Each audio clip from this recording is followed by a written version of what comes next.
민수기 6장 13절에서 27절의 말씀. 꽤 길지만 함께 읽으실 때 번갈아 가면서 교독해 주시고 마지막 절은 함께 읽도록 하겠습니다.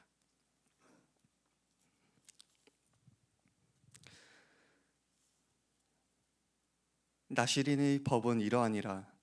자기의 몸을 구별한 날이 차면 그 사람을 회막문으로 데리고 갈 것이요, 그는 여호와께 헌물을 드리되 번제물로 1년 된 흠없는 수양 한 마리와 속죄제물로 1년 된 흠없는 어린 암양 한 마리와 화목제물로 흠없는 수양 한 마리와 무교병 한 광주리와 고운 가루에 기름 섞은 과자들과 기름 바른 무교 전병들과 그 소제물과 전제물을 드릴 것이요, 제사장은 그것들을 여호와 앞에 가져다가 속죄제와 번제를 드리고 화목제물로 수량의 무교병 한 광주리를 아울러 여호와께 드리고 그 소제와 전제를 드릴 것이요, 자기의 몸을 구별한 나시리는 회막문에서 자기의 머리털을 밀고 그것을 화목제물 밑에 있는 불에 들치며, 자기의 몸을 구별한 나시리니 그의 머리털을 민 후에 제사장이 삶은 수량의 어깨와 광주리 가운데 무교병 하나와 무교전병 하나를 취하여 나시린의 두 손에 두고 여호와 앞에 요제로 흔들 것이며, 그것과 흔든 가슴과 밭으로 올린 넓적다리는 성물이라 다 제사장에게 돌릴 것이니라. 그 후에는 나시린이 포도주를 마실 수 있느니라.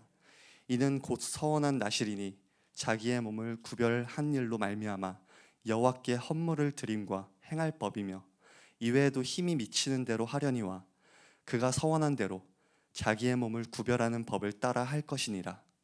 여호와께서 모세에게 말씀하여 이르시되 아론과 그의 아들들에게 말하여 이르기를, 너희는 이스라엘 자손을 위하여 이렇게 축복하여 이르되, 여호와는 내게 복을 주시고 너를 지키시기를 원하며, 여호와는 그의 얼굴을 내게 비추사 은혜 베푸시기를 원하며, 여호와는 그 얼굴을 내게로 향하여 드사 평강 주시기를 원하노라 지니라 하라. 그들은 이같이 내 이름으로 이스라엘 자손에게 축복할지니 내가 그들에게 복을 주리라. 아멘. 할렐루야. 한 주간도 따뜻하게 잘 보내셨나요? 갑자기 추워져서 당황스럽기도 하지만 오늘도 이렇게 말씀을 사모하고 은혜를 사모하며 이 자리에 나오신 여러분들을 환영하고 축복합니다. 오늘은 달려와 안아주시는 하나님이라는 제목으로 함께 말씀을 나누고자 합니다.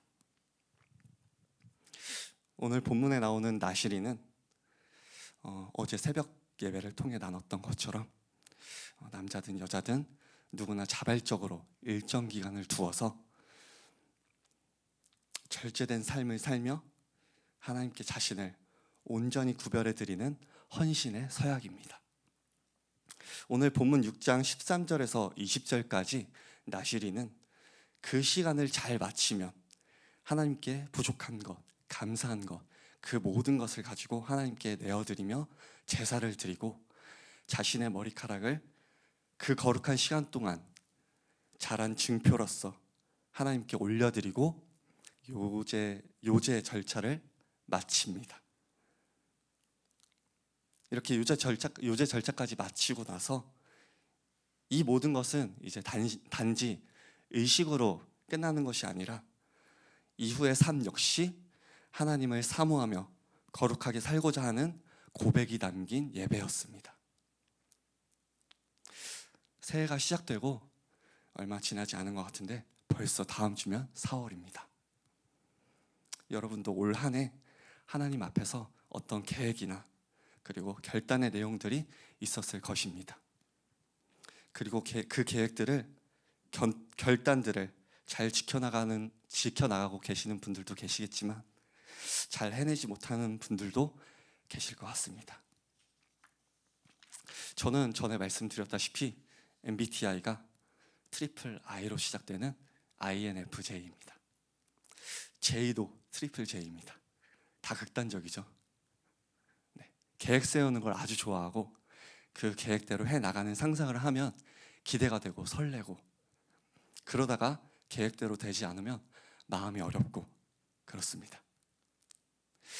우리도 평생을 나실인처럼 또는 레위인처럼 헌신하고 섬기며 하나님께 온전히 삶을 드릴 수만 있다면 너무 감사하고 좋았을 텐데, 그렇지만 우리는 압니다.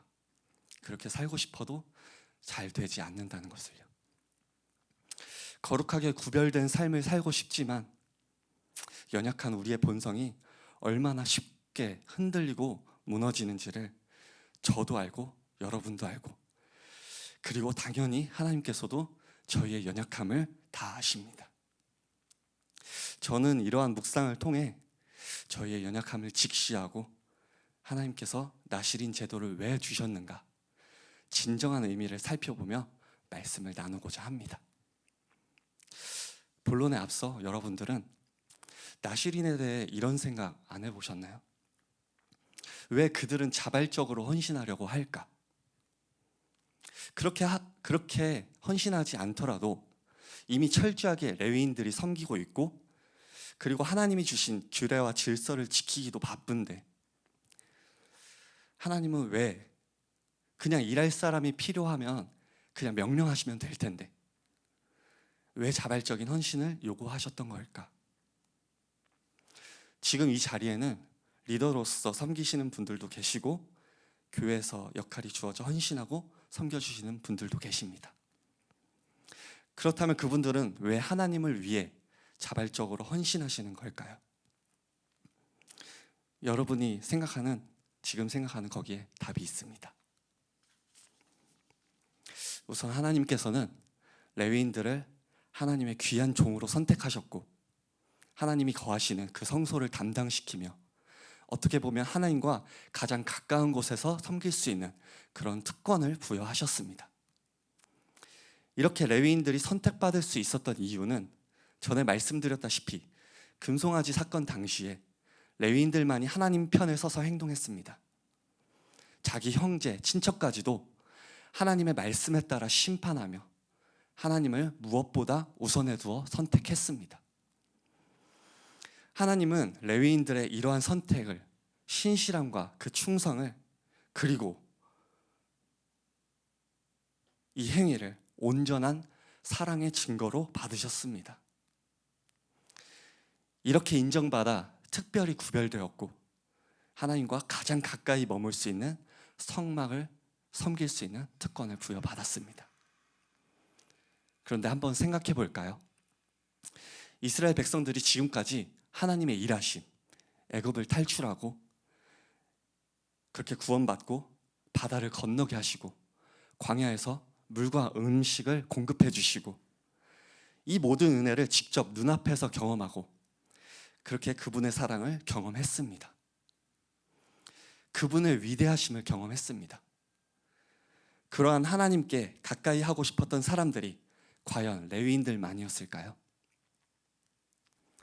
지금 저희들도 마찬가지입니다. 죄로 인해 죽을 수밖에 없었고, 아무 자격 없는 나를 찾아와 주셔서 은혜로 알게 하시고 깨닫게 하시고 새 생명을 주신 그 하나님을 경험하게 되면 이전처럼 살 수 없게 됩니다. 하나님을 갈망할 수밖에 없게 됩니다. 시편 기자는 이렇게 고백하죠. 시편 27편 4절. 내가 여호와께 바라는 한 가지 일, 그것을 구하리니 곧 내가 평생에 여호와의 집에 살면서 여호와의 아름다움을 바라보며 그의 성전에서 사모하는 그것이라. 아멘. 이것이 저와 여러분의 변치 않는 고백이 되기를 소망합니다. 이스라엘 백성들은 하나님을 눈앞에서 경험했고 하나님의 사랑을 경험했습니다. 그렇기에 하나님을 향한 사모함이 있었고 하나님을 향한 갈망이 있었습니다. 그리고 하나님은 그 마음을 귀하게 여기셨습니다. 그래서 레위인이 아니어도 자원하는 자도 하나님께 가까이 나아올 수 있도록 나실인 서원이라는 길을 열어주신 것입니다. 이렇듯 저와 여러분들도 하나님을 경험했고, 그렇기에 그 은혜의 감사함으로 우리의 마음이 하나님을 향합니다. 그렇게 우리는 결단하고 헌신하고 섬기는 자리에 있습니다. 그러나 우리의 결단과 헌신의 과정은 언제나 평탄하지만은 않습니다. 민수기 6장 12절에서 나실인의 헌신이 실수나 부정함으로 인해 무효가 되는 장면이 나옵니다. 이는 아무리 열심히 헌신하더라도 우리의 이 마음이 연약함과 죄성 앞에서 얼마나 쉽게 무너질 수 있는지를 보여주고 있습니다. 헌신의 자리가 때로는 신앙생활을 지치게 하고 고난과 고통의 자리가 되기도 합니다. 그러한 이유가 무엇일까요? 그렇게 지치고 힘든 이유가 무엇일까요? 우리는 말씀을 통해 기억해야 합니다. 빌립보서 2장 13절, 너희 안에서 행하시는 이는 하나님이시니 자기의 기쁘신 뜻을 위하여 너희에게 소원을 두고 행하게 하시나니. 아멘. 하나님은 은혜로 저희에게 기회를 주셨고 사명을 주셨고 마르지 않는 기쁨을 누릴 수 있도록 길을 열어주셨습니다. 그런데 갈라디아서 3장 3절을 통해 말씀하십니다. 너희가 성령으로 시작하였다가 이제는 육체로 마치려 하느냐? 성도 여러분, 하나님 없이는, 성령님의 도우심 없이는 이 참된 헌신이 지속될 수 없음을 잊어서는 안 됩니다. 레위인들은 성막을 세우고 해체하고 성소의 기구들을 관리하고 불을 정리하고 이렇게 제사장들이 예배드릴 수 있도록 준비하는 일을 감당했습니다. 이 모든 일은 하나님께 예배드리기 위한 준비였습니다. 이렇게 누군가의 헌신 없이는 공동체 전체가 하나님 앞에 나아갈 수 없었고 당연히 이 헌신은 억지로 할 수 있는 일이 아니었습니다. 나실인들도 마찬가지로 자발적으로 자신의 삶을 하나님께 드렸고 그 삶을 통해 모든 이스라엘 백성들의 모범이 되어 주었습니다. 오늘날 우리도 하나님 앞에 백성을 인도하는 영적 제사장으로 부르심 받았습니다. 우리 교회의 비전처럼 모든 신자가 사역자로 섬기는 사랑의 공동체 되어 세상을 변화시키는 교회로서 우리를 지금 이 자리로 부르셨습니다. 이 헌신은 나의 삶 전체를 드리는 영적 예배이고 행함으로 나타나는 믿음의 증거입니다. 이것이 하나님께서 기뻐 받으시는 헌신의 본질입니다. 하지만 우리는 연약합니다. 절단한 마음이 변질되고 지쳐버린 육체, 지쳐버린 마음으로 인해서 우리도 모르게 무너질 때가 있습니다. 그래서 민수기 6장 12절을 통해 실수하고 실패하더라도 제사를 통해 이전의 나를 무효로 하시고 새롭게 기간을 정하여 다시 하나님께 자신을 드릴 수 있도록 허락하신 것입니다. 그리고 이것이 신약으로 이어져 예수 그리스도로 말미암아 예배의 자리로 나아갈 수 있게 되었습니다. 성도 여러분, 이것이 복음입니다. 우리는 연약하지만 회복의 길은 언제나 열려 있습니다. 그렇게 다시 주님께 나아갔을 때 얼굴을 비추시고 평강을 주십니다. 민수기 6장 마지막에서 주시는 축복이 바로 그 증거입니다. 민수기 6장 24절에서 26절, 여호와는 내게 복을 주시고 너를 지키시기를 원하며 여호와는 그의 얼굴을 내게 비추사 은혜 베푸시기를 원하며 여호와는 그 얼굴을 내게로 향하여 드사 평강 주시기를 원하노라. 아멘. 이 축복은 완벽한 자들만을 위한 말씀이 아닙니다. 너희가 거룩하면 내가 축복을 줄게, 이러한 의도로 말씀하신 것이 아닙니다. 하나님은 분명히 거룩을 기뻐하시고 우리에게 거룩을 명령하십니다. 그러나 그분의 축복은 완벽함에 대한 보상이 아니라 하나님을 사모하고 갈망하고 그렇게 헌신과 섬김으로 나아오는 자들에게, 그들에게 향한 하나님의 은혜의 말씀입니다. 더 나아가 이 축복의 말씀은 누가복음 15장의 말씀처럼 돌아온 탕자를 보고 먼 데서부터 달려와 안아주시는 그 아버지의 마음처럼 다시 돌아온 자에게 주시는 하나님의 기다림이 담겨 있는 사랑의 메시지입니다. 말씀을 맺겠습니다. 벌써 4월입니다.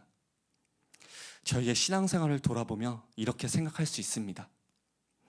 하나님께 결단하고 나아왔지만 잘하지 못해서 부끄러운 모습, 말씀을 듣고 은혜 받고 결단했었지만 다시 흔들리는 내 모습, 맡겨진 일이 있지만 힘들고 지쳐서 포기하려고 했던 내 모습. 하지만 하나님은 이러한 모습을 탓하지 않으십니다. 하나님은 늘 우리 곁에서 기다리고 계십니다. 그리고 저희가 기도함으로 다시 하나님께로 향할 때 기다리고 있던 하나님께서 우리를 보며 이렇게 말씀하십니다. 돌아왔구나. 잘 왔다. 이제 내가 너를 복주고 지켜주고 은혜와 평강으로 채워주마. 성도 여러분, 다시 하나님께로 향하는 것이 중요합니다. 오늘도 그리고 매 순간 하나님께 가까이 나아가고자 하는 그 갈망이 회복되길 간구하십시오. 하나님께 가까이 나아가고자 하는 그 갈망은 하나님이 가장 기뻐하시는 예배입니다. 이 갈망하는 마음으로 하나님께 가까이 나아가고 삶의 예배를 드리며 하나님이 준비하신 그 축복을 마음껏 누리는 저와 여러분이 되시길 간절히 소망합니다. 기도하겠습니다. 하나님, 오늘도 말씀을 통해 은혜 주시니 감사합니다. 저희가 이 말씀 붙잡고 삶을 살아갈 때 하나님을 향한 사모함과 하나님을 향한 그 갈망이 마음 깊은 곳에서 흘러넘치길 원합니다. 아버지, 저희들이 부족하고 연약할지라도 늘 기다려주시고 품어주시고 함께 하실 줄 믿사오니 그 믿음 붙잡고 오늘 이 하루도 그리고 매 순간 삶의 예배로 헌신하고 섬기며 사명 잘 감당할 수 있도록 인도하시고 주님의 기쁨이 되고 그것이 저희의 기쁨이 될 수 있도록 인도하시고 이끌어 주시옵소서.